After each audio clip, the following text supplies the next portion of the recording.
What if God asked you to build a boat with a volume equivalent to 569 standard railroad boxcars?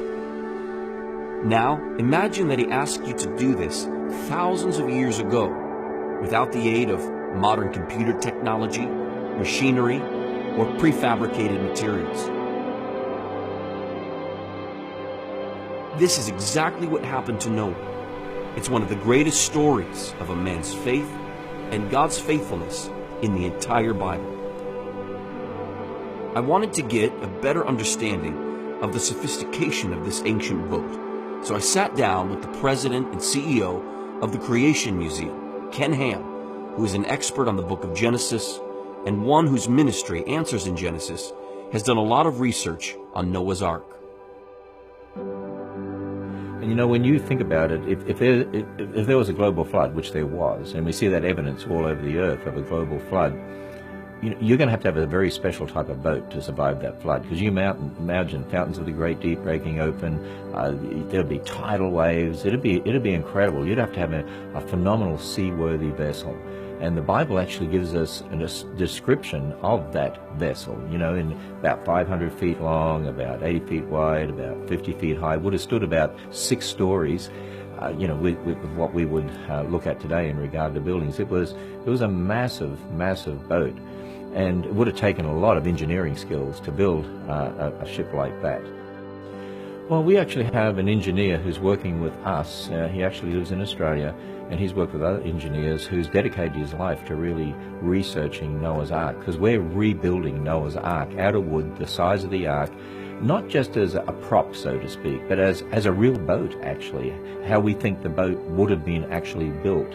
And he's done an incredible amount of research on that over the years, and he believes just the dimensions that were given to Noah itself mean it was a phenomenal seaworthy vessel, that it was actually built to survive the year of the flood. So to get a better idea of what a boat like this would look like, I took a trip to the Netherlands, where I met a real-life Noah and a life-size replica of Noah's Ark. I'm here in the Netherlands, about 50 miles outside of Amsterdam, and I'm standing in front of Noah's Ark. Well, it's not the original Noah's Ark, but it's about as close as you're going to get unless you find a time machine, because it is a life-size, scale model replica of Noah's Ark that one man built with his family. And when I look at this, the thing that strikes me is the sheer immensity of the size. It's absolutely huge.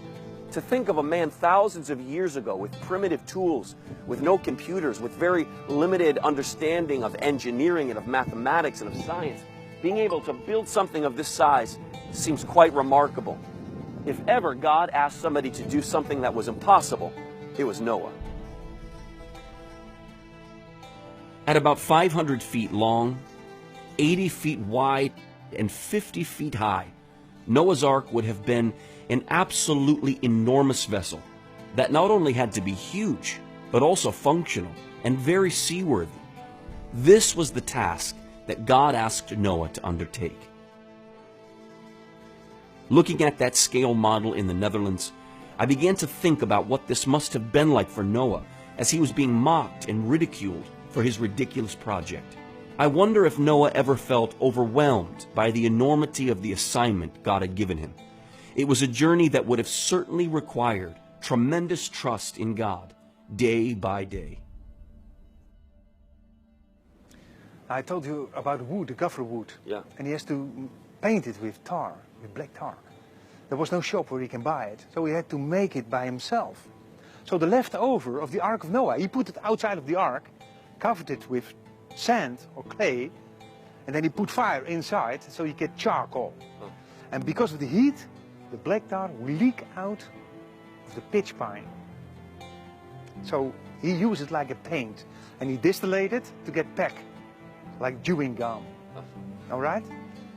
So God told him that time how to make black tar, how to make iron for the nails. God gave the whole explanation. And maybe after 10 years, he didn't know anymore, and he said, God, what do I have to do now? Yeah. And God will give it him, you know? In the midst of the unknowns, struggles, and difficulties, I wonder if Noah ever questioned the purpose or the significance of his back-breaking, decades-long project. But little did he know, he was building more than a boat. He was building a refuge that would not only preserve his family, but the entire human race and the Messiah himself, who would eventually come through Noah's bloodline. Today, the ark is a monument to God's mercy and a metaphor of salvation itself. In Genesis 7, for instance, that the ark then stood for 7 days. I like to call that 7 days of grace. And the door was still open. The ark was loaded. I often wonder, you know, when the Bible says Noah was a preacher of righteousness, was he out there at the door of the ark saying, people, there's plenty of room. Come on board the ark and be saved. If you come on board, come through the door. And then the Bible tells us God shut the door. You know, there's an emphasis in the Bible about this door. Think about it. God shut that door. We read in the New Testament about the foolish virgins that were not ready with the oil in their lamps, and the others went in through the door, and then God shut the door. And it's talking about the final judgment. In Noah's day, God shut the door. Then when God's Son stepped into history to be one of us, our relative, a descendant of Adam, he said, I am the door. By me, if any man enter in, he'll be saved. And he is our ark of salvation. That's why he died on the cross, raised from the dead. And he said, I offer you a free gift of salvation. In other words, I open the door for you. I want you to come in. And that door is still open today, by the way. And as in the days of Noah, so shall the coming of the Son of Man be. That door is open until God brings the final judgment, then he'll shut that door. That's why it's so important for us to be in that ark of salvation. That's really the message of Noah's Ark, in my opinion. It's really a message to warn people God is a God who judges wickedness and judges sin, but he's a God of grace and mercy. And God provides that way of salvation. So even in his justice in judging sin with death, then he himself stepped into history to pay the penalty by conquering death, to be our ark of salvation, and opened that door for us to come in. What a message we can preach from the Ark of Noah. Just think, today Noah's Ark is a picture of Jesus Christ himself. And just as Noah preached righteousness in his generation, his big boat is still preaching to us today. Noah could have never imagined the significance of his impossible project. He could never have fathomed how to build such a gigantic boat. He never would have known how to save humanity. All he knew for sure is that God had spoken, and step by step, Noah obeyed God and became heir of the righteousness, which is by faith. It's true that one of the common characteristics of God's will is that he often calls us to do things that are impossible for us to do in our own strength. But as we yield our lives to him, he causes his divine plans and dreams to become a reality. God takes great pleasure in doing things through us that only he can do, so that in the end, he receives all the glory, honor, and praise.